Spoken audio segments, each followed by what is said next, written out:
তাহলে আমাদের আজকের বিষয় হচ্ছে রক্ষণাবেক্ষণ। আমরা প্রথম যেটা বলছিলাম যে রক্ষণাবেক্ষণকে আমরা ভাগ করছি কয় ভাগ?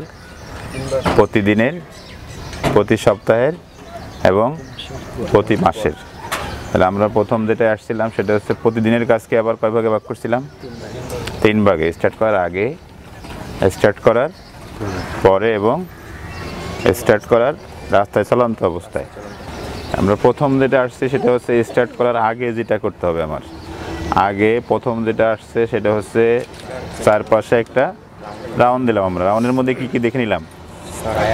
চাকার মধ্যে হাওয়া আছে কিনা, বা কোনো জায়গায় কোনো গাড়িতে কোনো দাগ পড়ছে কিনা, কোনো গ্লাস ফেটে গেছে কিনা, বা গাড়ির নিচে কোনো কিছু শুয়ে আছে কিনা, বা গাড়ির নিচে কোনো অয়েল পড়ছে কিনা।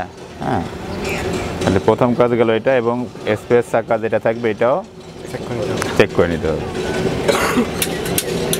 2 নম্বরে আসবে হচ্ছে গাড়ির লক খুললাম। লক খুলে আমরা প্রথমে এখানে চেক করব কি? কুলিং সিস্টেমের পানি, রেডিয়েটরের পানি। এরপরে কি চেক করতে হবে? ইঞ্জিন অয়েল, মোবিল, যেটাকে আমরা সচরাচর বলি মোবিল, মূলত নামটা হবে হচ্ছে কি? Engine oil.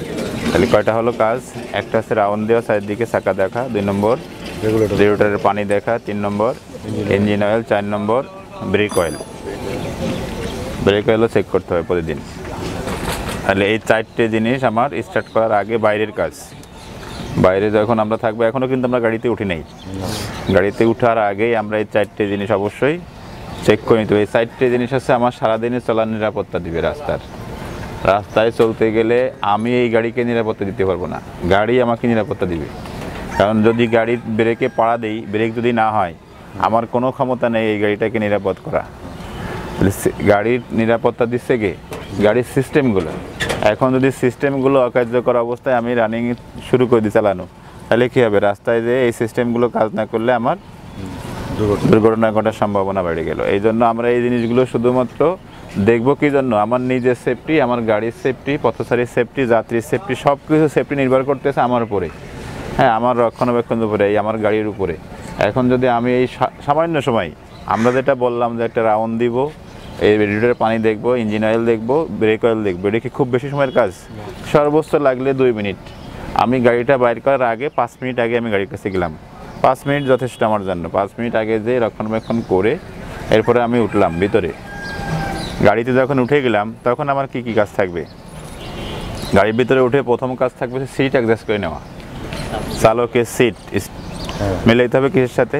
সিট মিলে কিসের সাথে জানো? আমরা পায়ের যে কাজগুলো থাকে, অ্যাক্সেলারেটর, ব্রেক, ক্লাচ, পায়ের এই কাজগুলোর সাথে আমার প্রথম কি করতে হবে? সিট মিলাই নিতে হবে। এমনভাবে মিলাইতে হবে যে পাটা এভাবে গুছাই না চলে আসে বা প্যাডেলটা দূরে চলে না যায়।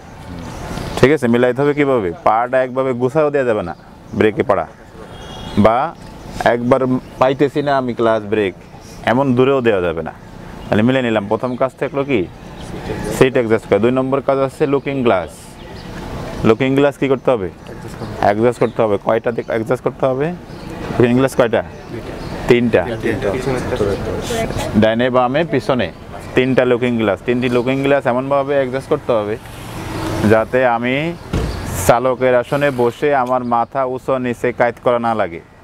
আমি শুধু হালকা চোখ ঘুরাবো লুকিং গ্লাসে ডাইনে বামে উপরে, তাতেই আমার ডাইনে বামে পিছনে দেখা যাইতে হবে। আর আমি যদি কাইত কইত উঁচু হয়ে দেখতে চাই, সেই ক্ষেত্রে আমার সময় পাবো না আমি, কারণ গাড়ি চালানোর সময় 1 সেকেন্ডটা আমার কাছে অনেক মূল্যবান থাকবে।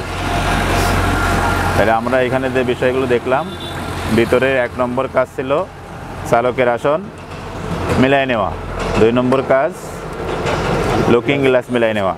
3 নম্বর কাজ থাকবে হচ্ছে সিট বেল্ট। একটা প্রাইভেট কারের মধ্যে চালক যাত্রী সবাই সিট বেল্ট বাঁধবে এবং তার নিরাপত্তার জন্য। আমরা অনেকেই সিট বেল্ট বাঁধি পুলিশের ভয়ে, যে পুলিশে মামলা দিয়ে দিবে।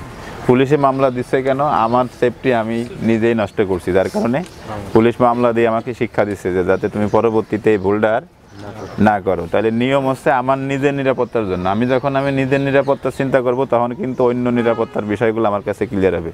আর আমি যখন আমার নিজের নিরাপত্তা নেই, যে আমি নিজেই বাঁচি মরি, কোনো মূল্য নেই, আমার আরেকজনের জীবন, আরেকজনের পরিবার, এইগুলোর পরে কোনো মায়া মহব্বত কোনো কিছুই আসবে না।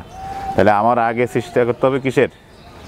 আমার নিজের উপরে আগে আমার মায়া থাকতে হবে যে আমার জীবনটা যদি চলে যায় তাহলে আমার কি কি সমস্যা হতে পারে।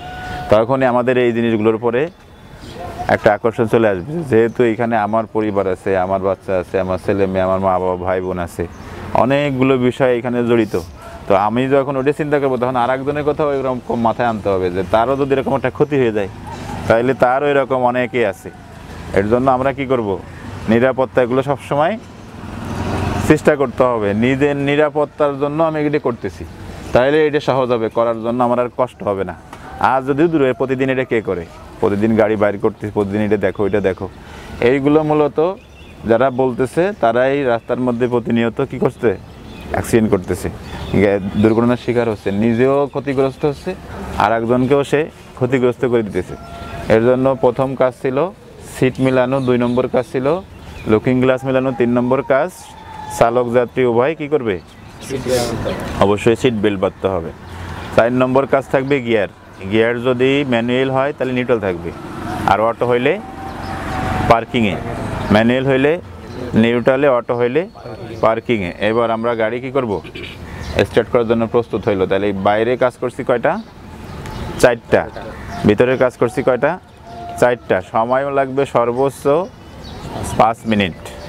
5 মিনিটের মধ্যে আমার এই 8টা কাজ সম্পূর্ণ হয়ে যাবে। আর এই 8টা কাজ সম্পূর্ণ করতে পারলে আমার সারাদিনের গাড়ি চলার জন্য যে নিরাপত্তাগুলা, যে ব্রেক অয়েল চেক করবো, আমরা ব্রেক অয়েল চেক করবো কেন, ব্রেক অয়েল আমাকে কী নিরাপত্তা দেবে, ব্রেক অয়েলটা আমাকে এই ব্রেক করার জন্য সাহায্য করতেছে। মূলত আমরা যখন প্যাডেলে পাড়া দিতেছি, চাকার সাথে প্যাডেলের সংযোগটা হচ্ছে অয়েলের মাধ্যমে। আমরা পাড়া দিতেছি যে প্রেশারটা দিতেছি না, এই প্রেশারটা চাকা পর্যন্ত পাইতেছে কিসে, অয়েলের প্রেশারে। এখন যদি অয়েল না থাকে সিস্টেমের মধ্যে, প্যাডেল পাড়া দিলে প্যাডেল ফাঁকা হয়ে যাবে, এই প্যাডেলের সাথে চাকার কোনো সংযোগ আর থাকবে না। তার মানে কি দাঁড়াইলো, ব্রেক হবে, ব্রেক হইলো না, তার মানে যে কোনো মুহূর্তে যে কারোর ঘাড়ে উঠতে পারে, যে কোনো গাড়িতে উঠতে পারে, আমি ড্রেনে যেয়ে পড়তে পারি, খালে যেয়ে পড়তে পারি। তার মানে আমার নিজের নিরাপত্তা এখানে কি হইলো, বিঘ্নিত হয়ে গেল। খালি আমি কি চেক করি না, ব্রেক অয়েলটা চেক করলাম না, ইঞ্জিন অয়েল চেক করি না, কি হবে, ইঞ্জিন অয়েলে কী হয়, ইঞ্জিন অয়েলে কী করে, মোবিলে কী করে কেউ জানো, মোবিলের কাজ কি, একটু চাইতে দেন, মোবিলের কাজ কি, মোবিলের কাজ হচ্ছে ইঞ্জিন যখন আমরা স্টার্ট করে দিই, এখন কোনো কাজ নেই, এখন গাড়ি বসে আছে না, মোবিল ব্রেক অয়েল কোনো কিচ্ছুর কোনো কাজ নেই। যখন ইঞ্জিনটা স্টার্ট হবে, স্টার্ট হইলে এই যে ভিতরে যে ইঞ্জিনের ভিতরে ঘুরে, দেখছেন এটা কোনো সময় দেখবেন, আমি এই কয়েকদিন আগে একটা ভিডিও ছাড়ছি যে ইঞ্জিনের ভিতরে Mobil, engine oil, lubricating system কীভাবে কাজ করে, যারা আমার চ্যানেলে আছে তাদের অবশ্যই দেখছে, যে ভিতরের সিস্টেমগুলো আমি দেখাইছি, যে মোবিল কীভাবে কাজ করতেছে, ইঞ্জিনের মধ্যে কীভাবে ঘুরতেছে, ইঞ্জিনটা স্টার্ট করলে কীভাবে ঘুরে, কাঁপে, এদিক ওদিক ঘুরে। তো এই বিষয়গুলোকে একটার সাথে একটা যখন ঘর্ষণ হচ্ছে, এই ঘর্ষণের মাধ্যমে গরম এবং ক্ষয়, এই দুইটাকে প্রতিরোধ করতেছে মোবিলে। এই ইঞ্জিনে স্টার্ট করার পরে প্রতি সেকেন্ডে মিনিমাম, প্রতি মিনিটে মিনিমাম 1000 গুল্লি খায়, যেটা আমরা আরপিএমের কাটার মধ্যে দেখতে পারি যে একে উঠে আছে। স্টার্ট করার পরে আরপিএমের কাটা কোথায় উঠছে, একে, তার মানে প্রতি মিনিটে ইঞ্জিনটা 1000 চক্কর দিচ্ছে। এখন 1000 চক্কর যদি একটা লোহার সাথে লোহা এভাবে ঘষা হয় প্রতি মিনিটে, লোহাটার অবস্থা কি হবে, আমরা সবাই জানি যে একটা লোহার সাথে একটা লোহা কয়েকবার ঘষা দিলে আগুন ধরে যায়, গরম হয়ে যায়, ক্ষয় হয়ে যায়। তাহলে এই যে ইঞ্জিনটা, এই ইঞ্জিনটার বয়স 29 বছর, এর ভিতরে এই যে প্রতি মিনিটে যে এত ঘর্ষণ খাইতেছে, তাহলে তো এই ইঞ্জিনটার কিছু থাকার কথা ছিল না, ছিল, কিন্তু এই ইঞ্জিনটা এখনও আছে। কেন আছে, এই মোবিলের কারণে। মোবিলে এই ঘষার যে গরম এবং ঘষার যে ক্ষয়, এটাকে কি করছে, মোবিলে রোধ করে রাখছে। এই জন্য আমরা এই একটা ইঞ্জিন 29 বছর চালাইতে পারতেছি। আর একটা ইঞ্জিনে যদি মোবিল না থাকে, 10 মিনিট চালাইলে এই ঘর্ষণের ফলে ভিতরে আগুন ধরে, ভিতরে যা আছে সব ধরে যাবে।